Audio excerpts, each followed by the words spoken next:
century American poet, was born in Ohio. She and her sister, Alice Cary, jointly published a successful volume of poetry titled Poems of Phoebe and Alice Cary. After the success of their book, the sisters moved to New York, where they wrote prolifically and hosted literary gatherings. Phoebe Cary, apart from writing poetry, also contributed to the newspaper, The Revolution, which was known for its radical feminist views. Her notable works include poems and parodies, poems of faith, hope, and love, and hymns for all Christmas. The ballad, A Legend of the Northland, narrates the story of how Saint Peter cursed a woman to become a woodpecker because of her greed and selfishness. Here is the summary of the poem, A Legend of the Northland, by Phoebe Cary. The poem is set in an icy region of the north. In this region, the days are short and nights so long and cold that people find it difficult to sleep at night. When it snows, the people of the region harness reindeers to sledges. The children of this land look like bear cubs because they wear clothes made of fur. In this part of the land, the people tell a strange story.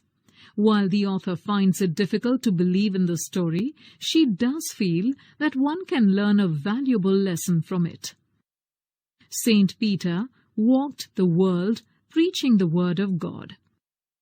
Once, on his travels, he visited the cold Northland, a region in the North Pole. In Northland, he came upon a cottage. Inside the cottage, a woman was whipping cakes and then baking them on the hearth. A hearth is the floor of a fireplace.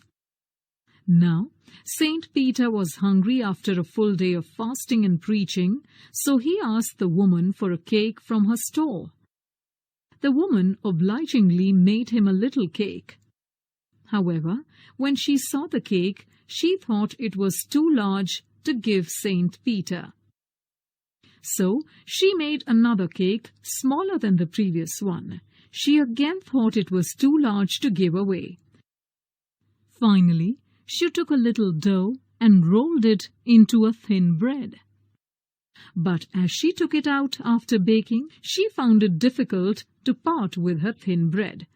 She thought that her cakes seemed small when she ate them. However, when asked to give away her cakes, she found them too large. So she put all the cakes on her shelf. Saint Peter, who was hungry and tired, grew angry.